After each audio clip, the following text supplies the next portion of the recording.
Hello guys, welcome back to my channel. তো আজকের রবিবারটা খুব জমজমাটে হতে চলেছে।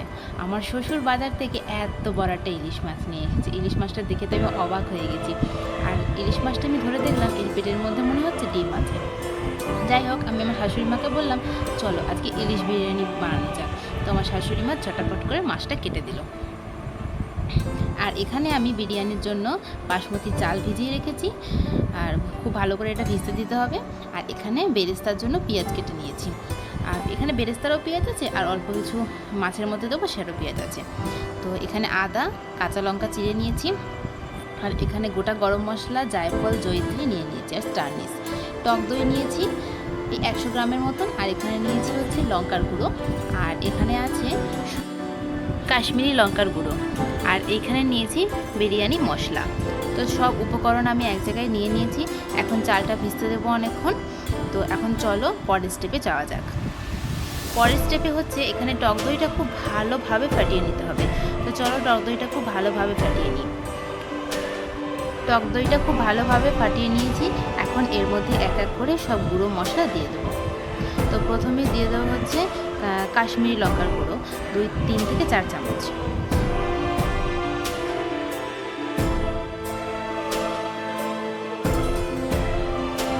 তারপরে দিয়ে দেবো এর মধ্যে এমনি লঙ্কার গুঁড়ো 3 থেকে 4 চামচ। তারপর এর মধ্যে দিয়ে দেবো 2 চামচ গরম মশলার গুঁড়ো। তারপর এর মধ্যে দিয়ে দিচ্ছি 2 থেকে 3 চামচের মতো বিরিয়ানি মশলা। এতে স্বাদটা আরও খুব সুন্দর হবে। এখন এই সব উপকরণগুলোকে খুব ভালোভাবে এই দইয়ের সাথে ফাটিয়ে নিতে হবে, যাতে একটু দানা দানা না থাকে, একদম স্মুথভাবে ফাটিয়ে নিতে। এখানে সব গুঁড়ো মশলাগুলো দইয়ের সাথে খুব ভালোভাবে ফাটিয়ে নিয়েছি। এখন এটাকে 5 মিনিটের জন্য ঢাকা দিয়ে রেখে দেবো। আর এদিকে আমার শাশুড়ি মা মাছটা কেটে রেখে দিয়েছে। তো নুন হলুদও মাখিয়ে রেখে দিয়েছে, আমার কাজটা একটু এগিয়ে দিল। তো যাই হোক, তো চলো এদিকে বাসমতি চাল খুব ভালোভাবে ভিজে গেছে। এখন হাঁড়িতে জল নিয়ে গ্যাসে বসিয়ে দিই।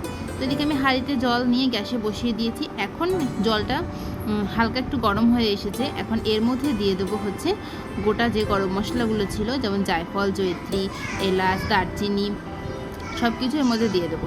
আর দিয়ে দেবো হচ্ছে 2 থেকে 3 চামচের মতন করে নুন। আর দিয়ে দেবো এর মধ্যে সাদা তেল। সাদা তেল দিলে ভাতটা একটু ঝরঝরে হবে, যাতে ভাতটা একটার গায়ে একটা লেগে যাবে না। তো এখানে দেখো আমি সাদা তেলও দিয়ে দিয়েছি। সাদা তেল যখন দিয়েছিলাম তখন তোমাদেরকে আমি ভিডিওর ক্লিপটা দেখাতে পারি। আর এদিকে জল খুব ভালোভাবে গরম হয়ে গেছে। আর এখন আমি সব চালগুলোর থেকে জল ঝরিয়ে হাঁড়ির মধ্যে দিয়ে দিচ্ছি, যাতে এক্সট্রা জলটা না যায়।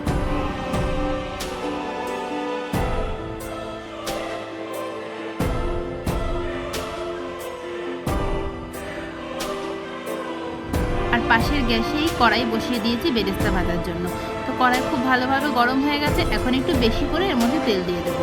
বেরেস্তা ভাজার জন্য একটু বেশি তেল লাগে, তো বেশি করে একটু তেল দিয়ে দিলাম। আর তেলটাও খুব ভালোভাবে গরম হয়ে গেলে তারপর পেঁয়াজটা দিয়ে দিতে হবে। এখানে তেল খুব ভালোভাবে গরম হয়ে গেছে। এখন পেঁয়াজগুলো এর মধ্যে দিয়ে দিচ্ছি। কিছুটা পেঁয়াজ বাটিতে এক্সট্রা রেখে দিয়েছি, কারণ মাছের তরকারি রান্না করার সময় পেঁয়াজ একটু লাগবে। তো এখানে বেরেস্তার জন্য পেঁয়াজ দিয়ে দিয়েছি। দেখো পেঁয়াজটা একটু নেড়ে চেড়ে নিলাম, যাতে পেঁয়াজের যে একটার গায়ে একটা লেগে আছে সেগুলো ছেড়ে যায়। আর ওদিকে পাশে প্রায় ভাত হয়েই এসেছে। তো ভাতটা একটু চেক করে নিলাম যে কতটা হয়েছে, কারণ 80% সেদ্ধ করতে হবে, পুরোপুরি সেদ্ধ করলে হবে না। তো এখানে আমাদের ভাত 80%-এর মতন সেদ্ধ হয়ে গেছে। আর এখানে আমাদের বেরেস্তা ভাজাও কমপ্লিট হয়ে গেছে। তো এখন ভাতটা হাঁড়ি থেকে নামিয়ে একটা বড় একটা ছাঁকনিতে আমরা ছেঁকে নেবো ভাতটা, যাতে এক্সট্রা জলটা বেরিয়ে যায়। আর এদিকে বেরেস্তা ভাজাও হয়ে গেছে। এখন বেরেস্তাটা একটা থালায় নামিয়ে ছড়িয়ে রেখে দেবো, যাতে বেরেস্তাটা একটু মুচমুচে হয়ে যায়। তো এখন বেরেস্তাটা থালায় নামিয়ে নিচ্ছি।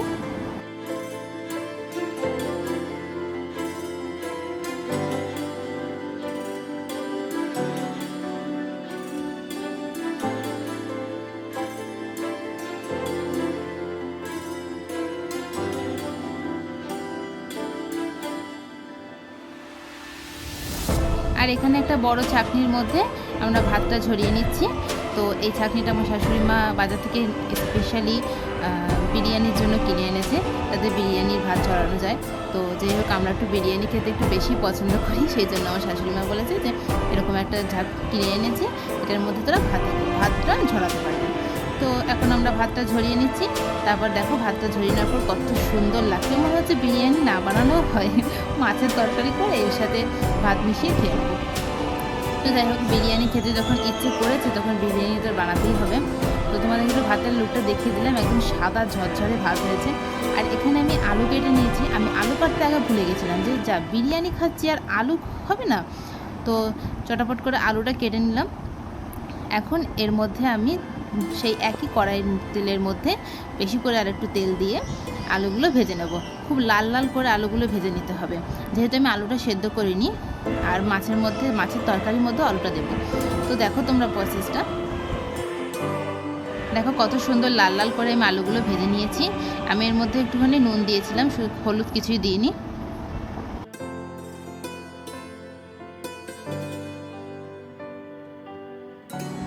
আর এখন হচ্ছে মাছ রান্না করব। তো এই একই তেলের মধ্যে একটুখানি জিরে ফোড়ন দিয়ে নিলাম। জিরেটা একটু কালো হয়ে আসলে, মানে ভাজা হয়ে আসলে, এর মধ্যে যে এক্সট্রা পেঁয়াজটা রেখে দিয়েছিলাম সেটার মধ্যে দিয়ে দেবো। এখন পেঁয়াজটাকে একটু হালকা নেড়ে চেড়ে একটু হালকা মতন ভাজা হয়ে আসলে তারপরে যেই ব্যাটারটা ফাটিয়ে রেখেছিলাম, মানে দইয়ের যেই ব্যাটারটা, সেটার মধ্যে দিয়ে দেবো। তো এই দেখো, দইয়ের ব্যাটারটা একটু ভালো করে আরেকটু ভালো করে ফাটিয়ে নিচ্ছি, যাতে দানা দানা না থেকে যায়। তো আমার হাজব্যান্ডকে দেখাচ্ছিলাম যে এই জিনিসটা কি, বললো এটা এলাচ। তো যাই হোক, তো এখন এই দই ব্যাটারটা এই তেলের মধ্যে দিয়ে দিলাম। এখন এই ব্যাটারটাকে একটু নাড়িয়ে চাড়িয়ে খুব ভালোভাবে একটুখানি মিশিয়ে নিলাম তেলের সাথে, পেঁয়াজের সাথে। তারপর এর মধ্যে দিয়ে দেবো হচ্ছে পরিমাণ মতো নুন।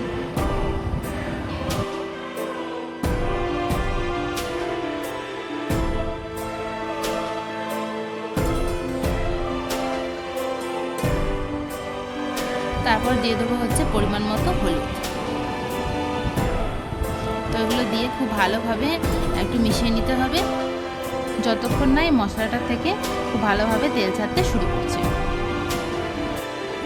দেখো, মশলার থেকে তেল ছাড়তে শুরু করে দিয়েছে। এখন যেই ভেজে রাখা আলুগুলো ছিল সেগুলো এই মশলার মধ্যে দিয়ে দিচ্ছি। তারপর এই মশলার সাথে খুব ভালোভাবে এই আলুগুলোকে একটু মিক্সড করে নিতে হবে। আলুগুলোকে খুব ভালোভাবে মশলার সাথে মিক্সড করে নিয়েছি। এখন এই আলুগুলোকে একটু তুলে রাখতে হবে।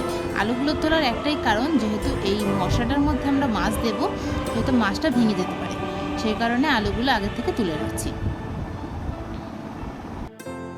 এখন এই মশলার মধ্যে এক এক করে মাছের পিসগুলো দিয়ে দেবো। সাবধানে দিতে হবে যাতে ভেঙে না যায়।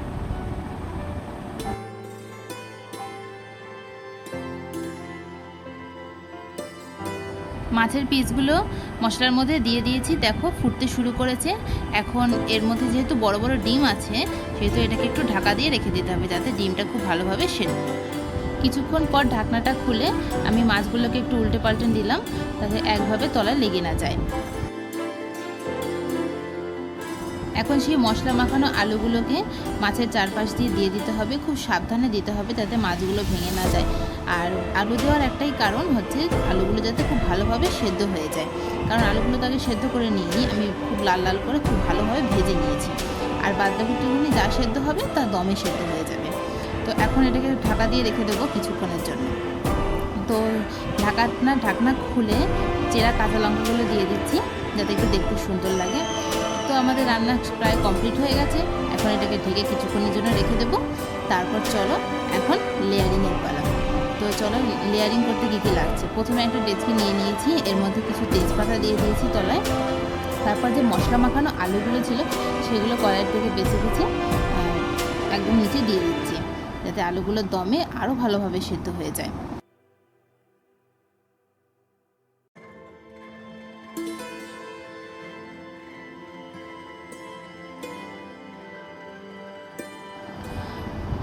তো প্রথমেই এখানে দেবো হচ্ছে ভাত। এটা আমার হাজব্যান্ড লেয়ারিং করছে, যেহেতু আমি একটুখানি লেয়ারিং করতে ভয় পাচ্ছিলাম যে কিভাবে করব।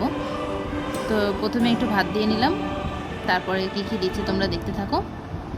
তারপর এখানে দিল হচ্ছে বেরেস্তা, অল্প কিছু করে বেরেস্তা, আর দিচ্ছে বিরিয়ানি মশলা।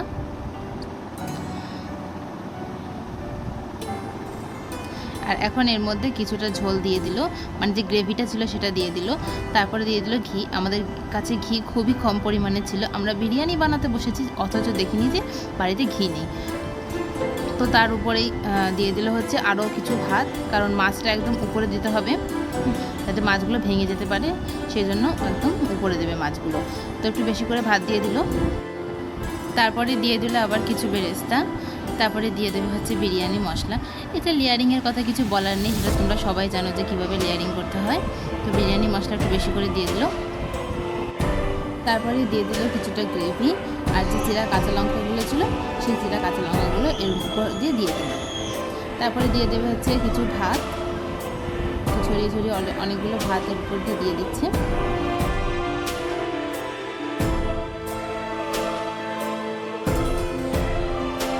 এখন হচ্ছে মাছ দেবে।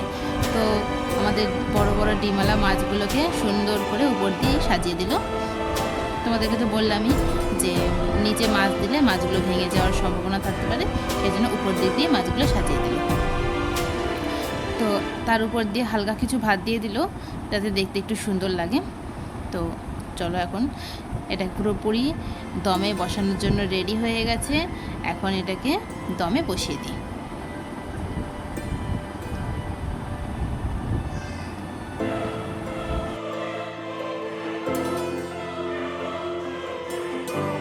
তো আমি একটা তাওয়ার উপরে দমে বসিয়েছি। তাওয়াটা খুব ভালোভাবে প্রথমে গরম করে নিয়েছি পুরো হাই হিটে। দেখো তোমাদের গ্যাসের ফ্লেমটা একটু দেখিয়ে দিচ্ছি। উপরে কি চাপা দেবো ভেবে আমি এইটা চাপা দিয়েছি। তো এটাকে প্রথমে 5 থেকে 10 মিনিট পর্যন্ত হাই ফ্লেমে রাখবে, তারপরে একদম মিডিয়াম করে দেবে। মিডিয়াম করে 15 মিনিটের জন্য রাখবে। তো আমাদের দম দেওয়া কমপ্লিট। এখন আমরা এটাকে নামিয়ে নেব। এটা খাওয়ার জন্য পুরোপুরি রেডি। তো হাজব্যান্ডকে বলছিলাম খুলবো কি খুলবো না, খুলবো কি খুলবো না। তো বলছে আমার আর তর্স হয়েছে না, তাড়াতাড়ি খোলো। তো খুললাম।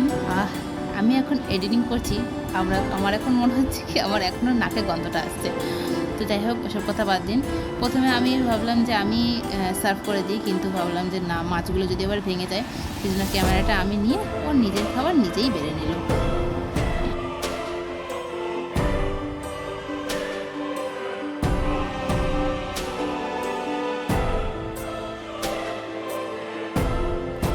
এই দেখো বেড়ে নিয়েছে খাবারটা। এইটুকুনি খাবারে আবার পেট ভরে নাকি, মানে আমি এইটুকুনি বিরিয়ানিতে। আসলে আমার হাজব্যান্ড একটু কম কমই খায়, ওই জন্য একটু কম কমই খাবার নিয়েছে। তো চল, রয়েছে, আলাদা সেদ্ধ হয়েছে।